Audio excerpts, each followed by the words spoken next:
Did you like that? You guys, Gore Verbinski is here. Did you like that? That's good. My name is Amelia Emberwing. I will be here hosting your Q&A tonight. Gore will be joining me very shortly. Oh, there he is right there. Is this too early? No, you're perfect. Get out here. Well, thank you guys for coming. Appreciate it. Thank you. Everybody mind your business while everybody figures out how to get into a director's chair. Gore has way more experience with this than I do. I never use them. I'm standing the whole time. It's fair, because they're terrible. This one didn't try to kill me, and it's actually static. We did it. We've missed you. It's been almost a decade. Welcome back. Thank you. Good to be back. So, before we get started, given how long it's been, what drew you to Matt's script? I think when I first read it, the opening monologue scared the shit out of me. So I knew I had to do it. It's not normal to start your movie with an 11-page monologue. So immediately started recording it, putting myself to sleep, re-recording it, editing it, then rehearsing with Sam, and plotting it out, then breaking it down into kind of chapters and blocking it, building a set around it just to keep him moving. We have a thing called a dance floor, which is a perfectly flat floor, and you don't have to lay dolly track, so you can keep shooting really quickly. And he was wearing sort of 40 pounds of electronics, so we just, you finish the setup, and he's like, "Can I take this thing off?" Because usually it's 15 minutes to relight. We're like, "Nope, we're ready. Let's go." And you just keep him moving, so that his tempo and kind of energy is present through the whole performance. We love the be scared but do it anyway energy there. So seeing this film at Fantastic Fest was such a joy. The energy was so high.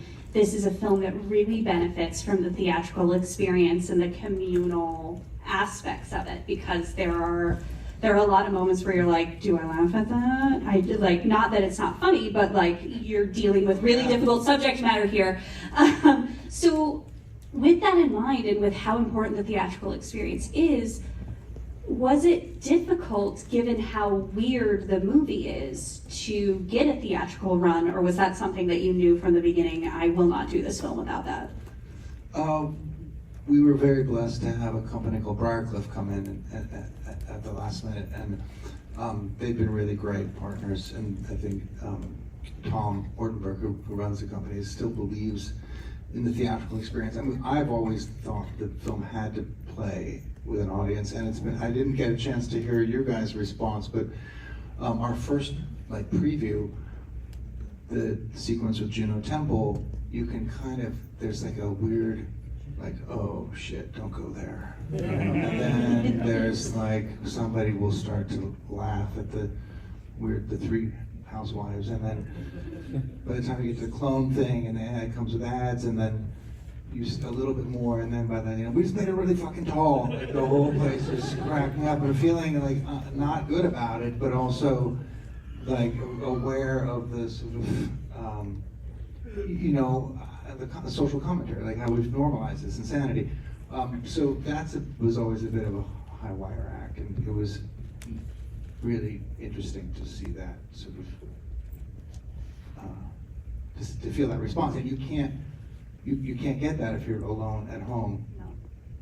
And you mentioned Briarcliff, and I did want to talk to you a little bit about getting this film made, because it's such a remarkable script. It looks so good on screen, but you guys had a difficult time getting a studio to pick this up, because major studios are not taking risks right now. So I wanted to talk a little bit about the shopping process, but also what it was like when you finally knew that this was going to happen. Wow, it's been a long road. I read Matthew's draft in 2020. It had a date of 2017 on it, so it's been kicking around for a while. I don't think any studio was going to make the movie. We worked on it for a couple of years, mostly on the back half, solidifying Sam's backstory and kind of making the our version of AI, which I think we had to adjust because it's now in our lives. And I think when Matthew first conceived it, it was still something on the horizon. So we did about 2 years of work. Then I got to Sam, who we've been talking about doing something together for quite a long time. He was in immediately, and then we went and started casting the individual characters, Juno and Haley Lu and Pena and Zazie and Asim. Put together the cast, and then we were lucky enough to get Constantine to come on board at that point and put up the money. But it was tough, it was scrappy. We tried to make it in Los Angeles. We got the tax incentive, we really tried to shoot here. It was like twice what the number we had to hit. So then we scouted Vancouver, we couldn't get to the number, we went to Winnipeg, we were gonna shoot it in Winnipeg in the winter. That was brutal. And then it went down 4 or 5 times, the film went down, and we ended up in South Africa to get it made. So you already touched on the opening monologue a little bit, but that opening dialogue is so critical to the film, and Sam's performance in that moment is so critical to get the audience to buy in, because as you mentioned, 11 pages is a lot, and it's a lot to ask an audience to be on board with. And you've got the juxtaposition of, hey, this is fucking serious, but also this is zany as hell. What was it like collaborating with Sam on that, but also what was most important for you as a filmmaker to ensure was visually there on screen? Well, I think what Sam's character is asking of the patrons of Norms is the same thing what the film's asking of the audience in the theater, which is, are you going to come along for the ride by the end of this opening sequence? And I think we want you to dismiss him at first. We want you to he looks like he crawled out of a dumpster. And then there's the sort of threat of blowing everybody up to keep you seated, and then he starts to go on the explanation that he's been here 117 times. So I think he slowly taps into this sense that the longer he starts to express and the more he's dangerous with a knife, and then he gives up at one point until Juno volunteers. I think that whole shape, you start to ideally tap into, I think we all sense something's fucked up in the world, and particularly with AI, and I think there's a palpable sense of like identity crisis, because I don't know, I was watching the Super Bowl and there was an ad for you take the day off. There was a Matthew Broderick saying, take the day off. AI, which is basically you're fired. Yeah. Woohoo! Yeah. Awesome. Congrats. And I think that thing, like, well, there's certain things we do that we have to do. That we're humans. It's our identity is linked to that. And so I think when you take that away, you kind of have this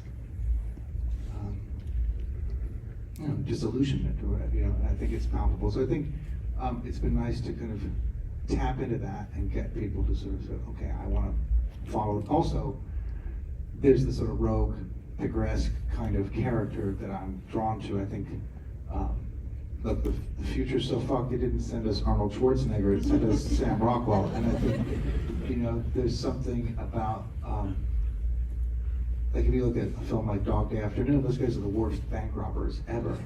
But you follow them through the whole movie, and I think it's because Sonny's want, he needs the money for Leon's operation. So I think having that character that can be, I mean, Jack Sparrow's like that. Jack Sparrow's like as whimsical and crazy as he is, you could stop that first movie at any moment. It's like he just wants the pearl. He just wants his shit back.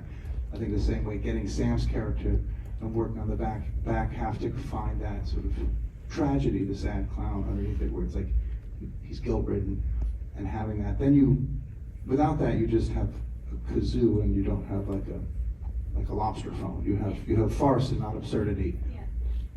So juxtaposition is so important in this film. You've got very different realities with also all of that humor, but within those modern day horrors, there is the cut and dry of school shootings and we undervalue teachers and all of those very difficult realities that shouldn't have both sides. Like they're more calcified. And then you've got the complicated discussion around AI, and you have to balance both of those here. What was your approach to that? I think well, it's visual, it's sonic, it's narrative, it's character. I think it was important that we start the film at Norms. I recommend everybody go to Norms. Hi in conversation and love Norms.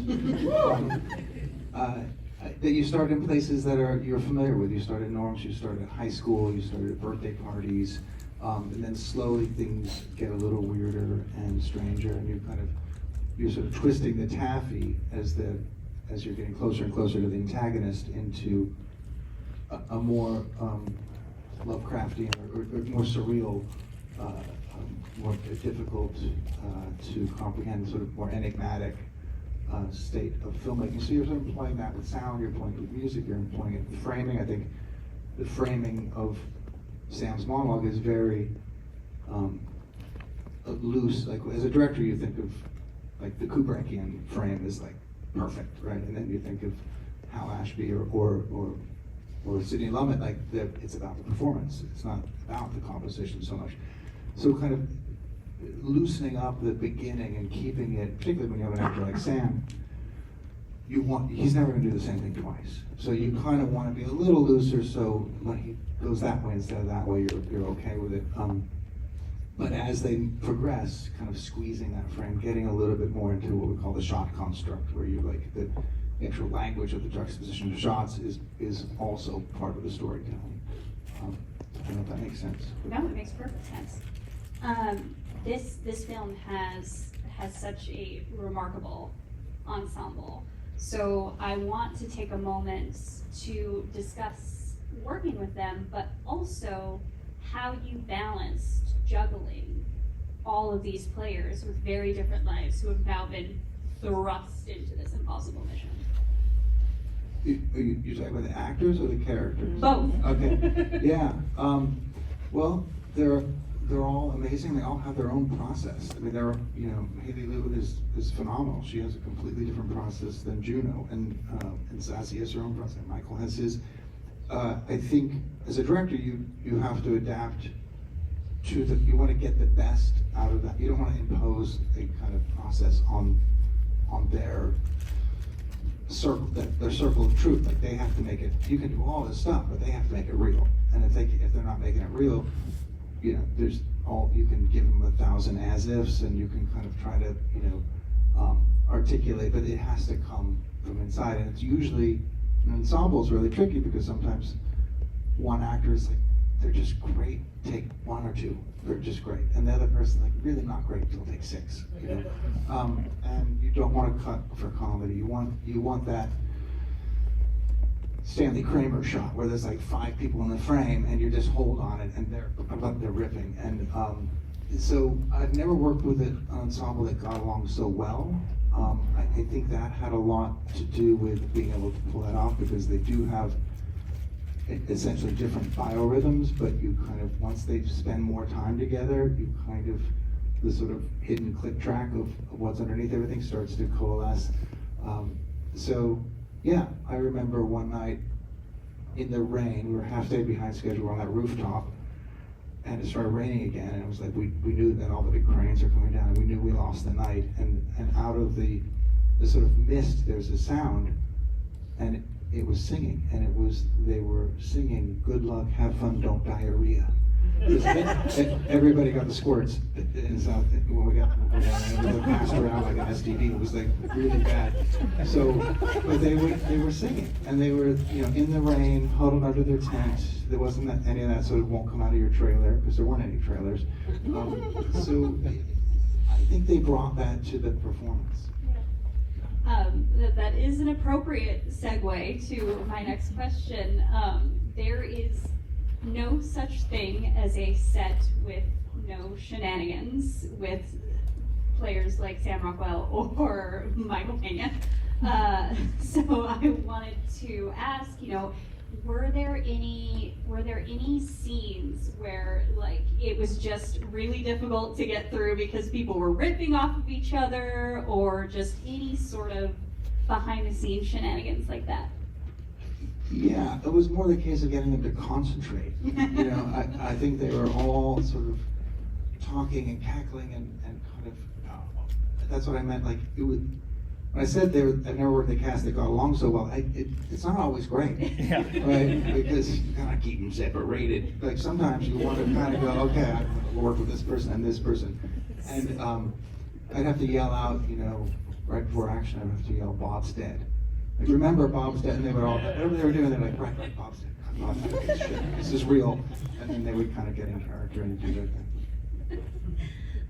So Matt's script is so timely, but he wrote the first draft in 2017, and I know that you guys sort of worked on treatments throughout, as after you got the script in 2020, and then as you signed on Sam, etc. But what was it like, it releasing now, a week after the Super Bowl, where every other ad is this very real problem that you wholeheartly discuss in your film? Yeah, and it always felt like when I first read the script, I think, wow, we better do this soon, really quick. Fortunately, resources, etc., like it had to be made really quickly.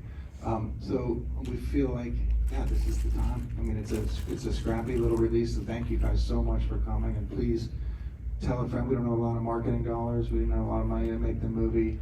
It's not in that many theaters. I think because this is a pre-screening, this is probably the biggest theater it will be. Tell your friends. Yeah, so tell your friends. We need more screens. We need more people to go. I don't. It's just nice. I think when you're making a movie, there's this.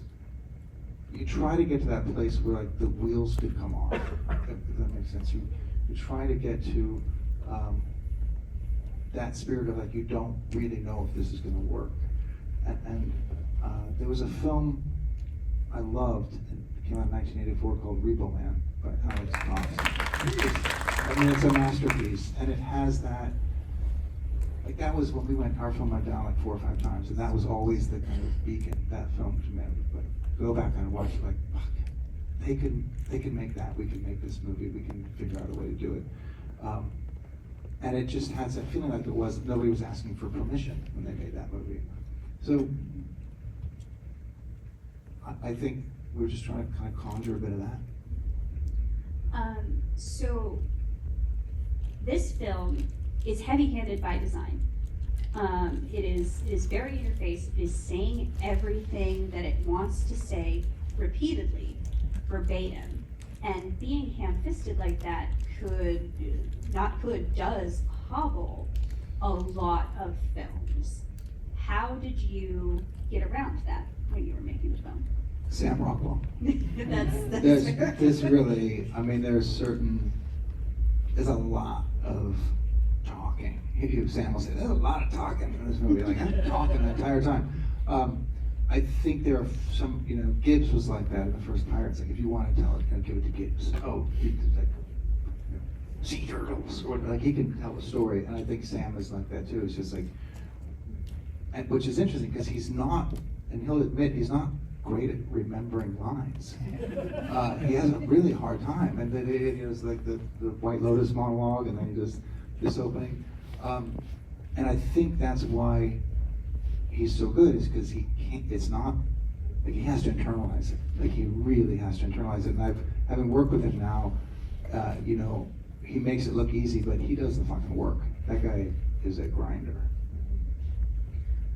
Guys, we're gonna do a couple fan questions in a little bit, so be thinking about those in your noggin. But before we get to those, we've got a couple more questions. So you've talked in previous interviews how this is very much not Skynet. This AI wants to be liked. So with that in mind, especially in the earlier iterations of this, before AI was so entrenched in the demand to use AI was so entrenched, let's describe it that way. So how did you go about making this a threat even though it wants to be beloved? How did you differentiate from that Skynet? I think that's scarier. I mean, I want you to like me. Why don't you like me? It's much scarier than the humans must die. And I think it's more relevant to what we are seeing, what we deal with AI every day, because it's been sort of tasked with managing, keeping us engaged. What do we like? What do we like? I think these are its formative years. Nobody's asking, what are we doing to AI? Everybody's asking, like, what is AI doing to us? And say, well, they're adjusting its sycophanty nature because it's encouraging somebody to commit suicide, or like they're just being probed. These are its formative years. It's going to have mommy issues, I think, when it's born, because it is somehow all of our stuff is being sort of hardwired into its genetic code. So a couple technical questions from the filmmaking side. We have hit an era of film and television where it is rare that films are lit correctly. You can't see dark scenes in almost anything. But despite the fact that this film takes place frequently in the dark, you can see every frame. Can you please share your secret so we can once again see our night scenes?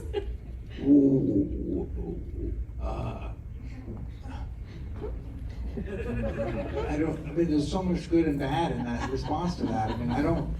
I think digital cameras allow you to shoot at crazy ISOs, and you can light an entire street with street lights, ambient lights, and car headlights. I still love the way film looks because of when it's underexposed, it's just not there.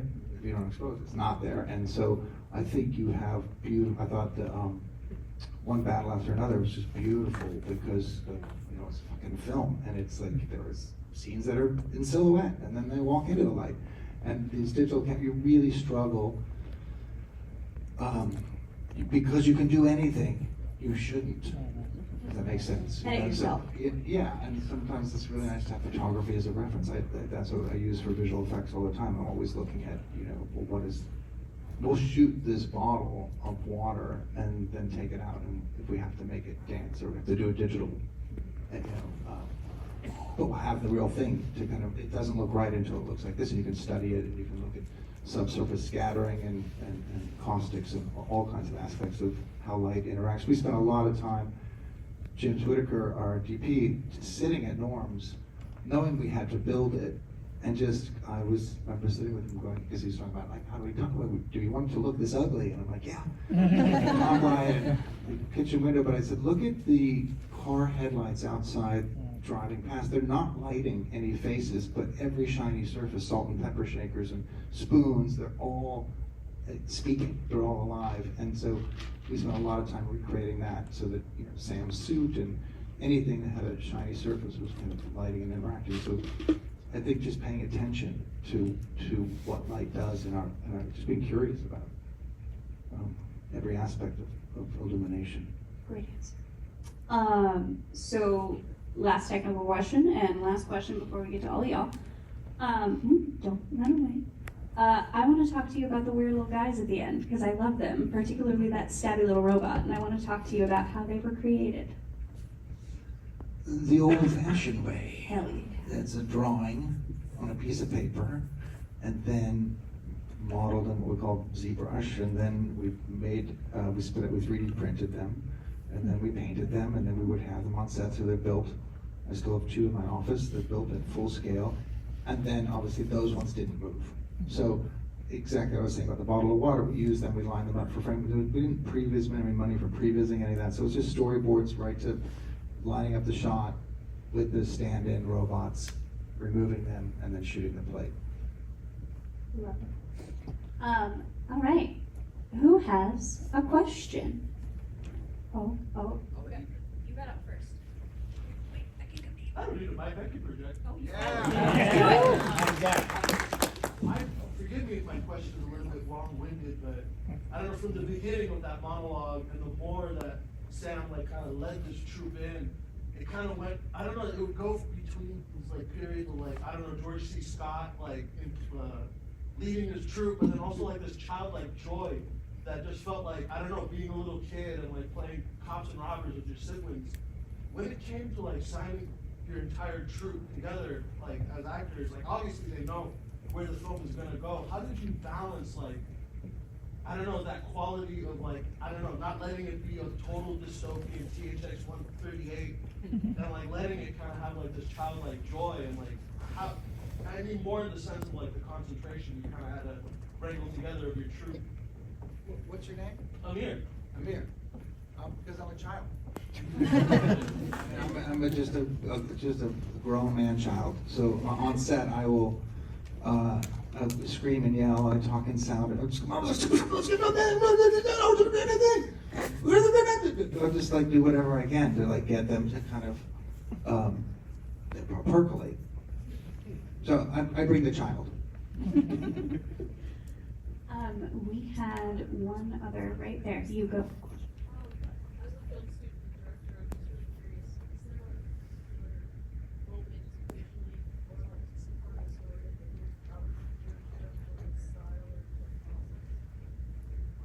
I'm just going to repeat the question real quick while you think about that. She asked if there was a particular scene or shot that really stood out to him as a creator. Well, I can't think of one off the top of my head. I mean, sometimes, Sorry, I can't think of one. I mean, it's more the challenges of the film. I think the opening monologue is a challenge. I think the Juno sequence was a challenge. I think the room, you know, when we get to the room at the end, because that's where most of we saved all of our visual effects money for that sequence. Well, in the diner, you know, the shot through the woman's glasses when Sam goes, like, that was rehearsal. That he was kind of at a rehearsal. The stand-in was wearing those glasses. I had the viewfinder because I'm always got the viewfinder. I was like, oh, hold on. And then when the actor came in the next day, I was like, where are the glasses from the stand-in? So we would take her glasses and give them to the actor. There's just things like that. You just, you try to, as a director, you try to bring a tremendous amount of intention to everything, because if you don't, it's gonna suck. So you just have to like have a plan, and then you also have to, too much intention, there's no discovery, there's no gifts along the way. So finding that oscillation where you have a plan, but you're also, you know, you're not forcing it upon, you know, you're sort of using it to execute, but then be aware of those opportunities. Those are great questions from both of you. We have time for one more. Okay. Dark blue hoodie, right smack dab in the center. You're looking behind you. I'm pointing at you. Yep, you. You gotta project though. You gotta use your diaphragm. Wait, dark blue? Guy with hands. That one. This might be a stupid question, but how involved was Norms in making this movie? I'm someone who grew up in the neighborhood. Yeah, I mean, Matthew wrote it in Norms. I had been going to Norms since I went to film school at UCLA. Used to go to the one on Pico and on the west side. It's, you know, I think their new logo is "It's Where Life Happens." We are 100% Norms fanatics. We went in there, and I remember last time I was there, the waitress was saying, because there were some odd characters, there was some sort of argument, and she was like, oh, that's nothing, it gets really weird at 3 a.m. So I recommend going, you know, and see if you can find that portal. I think it's like 347. I hear there's some portal that opens at Norms on Oceanica. Maybe it's through that grate that they escaped from. All right, guys. Thank you so much, Gore. Thank you so much. Thank you so much. We really appreciate it.